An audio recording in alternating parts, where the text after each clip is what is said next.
से मेरा अपमान किया। भाइयों ने अमेरिकियों को यह बताने के लिए एक उंगली तक नहीं उठाई कि मैं उनका प्रतिनिधित्व करने आया हूं। जिस समय गोरे मतलब अंग्रेज यूरोप सहित पूरी दुनिया में हमारे महान भारतवर्ष को सपेरों और अंधविश्वासों का देश कहकर प्रचारित कर रहे थे, जब हमारी महान गौरवशाली संस्कृति को पूरी दुनिया में मजाक बना रहे थे, उसी दौर में इसी सनातन संस्कृति से एक भगवाधारी नौजवान अमेरिका के शिकागो विश्व धर्म सम्मेलन में सनातन संस्कृति की महानता और उदारता से पूरी दुनिया का परिचय कराया और पूरी दुनिया ने सनातन संस्कृति का लोहा माना। जय हिंद दोस्तों, मैं सुमित सिंह आप सभी का एक बार फिर से बहुत बहुत स्वागत करता हूं। अगर आपने चैनल सब्सक्राइब नहीं किया है तो प्लीज़ चैनल को सब्सक्राइब जरूर करें और वीडियो को पूरा देखें। जी हाँ, मैं बात कर रहा हूं युवाओं के प्रेरणा स्रोत, महान दार्शनिक, कुशल वक्ता, या यूं कहें कि उनके संदर्भ में जितनी भी बातें कही जाएं सब कम हैं। जी हाँ, जिन्हें नरेंद्र दत्त और दुनिया स्वामी विवेकानंद के नाम से जानती है। आज स्वामी विवेकानंद जी की जयंती है। आप सभी को स्वामी विवेकानंद जी की जयंती की हार्दिक बधाई। और आज स्वामी विवेकानंद जी की जयंती को राष्ट्रीय युवा दिवस के रूप में भी जाना जाता है। तो आज हम लोग बात करने वाले हैं स्वामी विवेकानंद जी के जीवन के कुछ महत्वपूर्ण अंश के बारे में।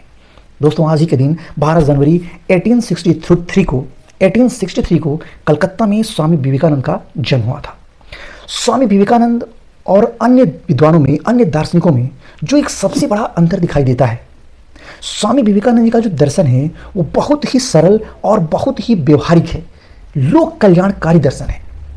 अगर हम स्वामी विवेकानंद जी के कुछ दर्शनों के कुछ कथनों की बात करें तो स्वामी विवेकानंद जी के कुछ कथनों के संदर्भ में अगर हम देखें तो स्वामी विवेकानंद जी कहते हैं कि मैं ऐसे किसी धर्म को नहीं मानता हूं जो विधवाओं का आंसू ना पोछे, जो गरीबों को, अनाथों को रोटी का एक टुकड़ा नहीं देता है।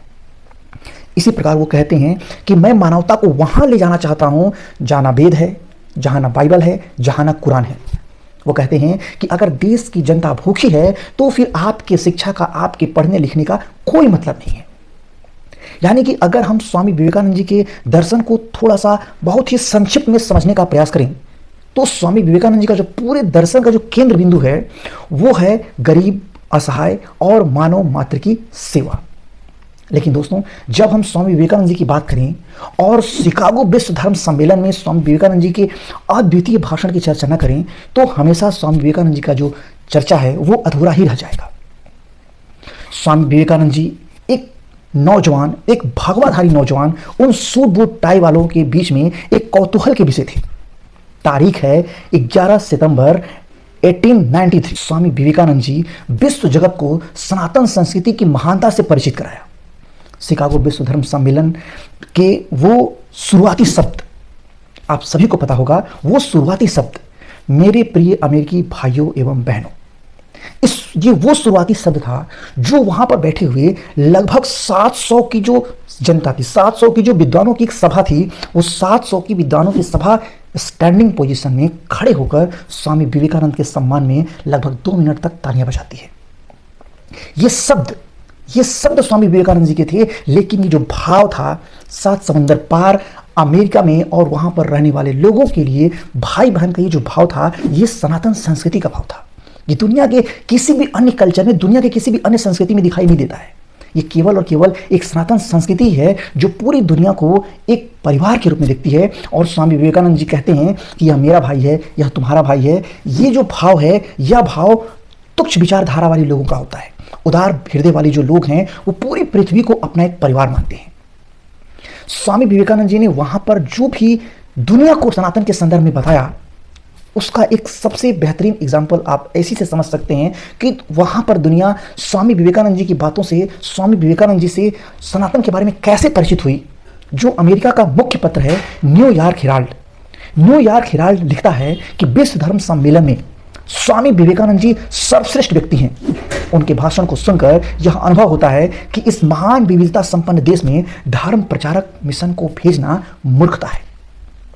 यानी कि स्वामी विवेकानंद जी ने जिस तरीके से अंग्रेजों ने पूरी दुनिया में भारत की एक छवि बनाई थी, भारत में पूरी दुनिया में भारत को सपेरों और अंधविश्वासों के देश के रूप में छवि बनाई थी, उस छवि से भारत को निकाला और पहली बार दुनिया के मंच पर सनातन का डंका बजाया। दोस्तों, स्वामी विवेकानंद जी के बारे में जितना कहा जाए उतना कम है। स्वामी विवेकानंद जी को शब्दों में बांधा नहीं जा सकता है। लेकिन जिस स्वामी विवेकानंद जी की आज हम यहाँ पर चर्चा कर रहे हैं या फिर पूरी दुनिया में आज स्वामी विवेकानंद जी की चर्चा करते हुए दुनिया नहीं थकती है, उस स्वामी विवेकानंद जी के कुछ ऐसे जीवन के अंश हैं जिनके बारे में शायद हम लोग या बहुत ही कम लोग जानते हैं। जिस समय स्वामी विवेकानंद जी अमेरिका जाते हैं और अमेरिका में वहां पर भारत के प्रतिनिधि के रूप में जाते हैं ना भाई, भारत का प्रतिनिधित्व कर रहे हैं, लेकिन वहां पर स्वामी विवेकानंद जी ने जो अनुभव किया, अपने उन अनुभवों को वो एक पत्र के माध्यम से लिखते हैं और स्वामी विवेकानंद जी लिखते हैं कि पीठ पीछे मेरे निंदा करने वालों ने परोक्ष रूप से कभी भी मुझे कोई लाभ नहीं पहुंचाया, बल्कि इस दृष्टि से मेरा अपमान ही किया। मेरे हिंदू भाइयों ने अमेरिकियों को यह बताने के लिए एक उंगली तक नहीं उठाई कि मैं उनका प्रतिनिधित्व करने आया हूं। इतना ही नहीं, वो यह भी कहते हैं कि भारत का कोई भी ख्याति प्राप्त भारतीय अमेरिकियों को यह बतलाना उचित नहीं समझा कि मैं कोई प्रवंचक नहीं हूं।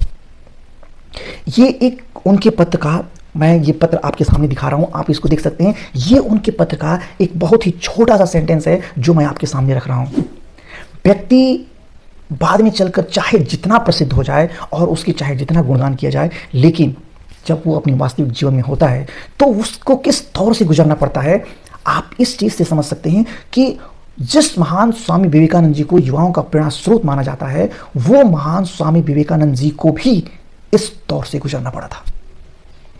दोस्तों, स्वामी विवेकानंद जी की जयंती पर मुझे लगा कि आपको उनके जीवन के कुछ हिस्सों के बारे में जरूर परिचित करना चाहिए। बाकी आपको यह वीडियो कैसा लगा, आप भी अपना कमेंट ज़रूर करें। फिर मिलते हैं किसी नए मुद्दे के साथ। जय हिंद।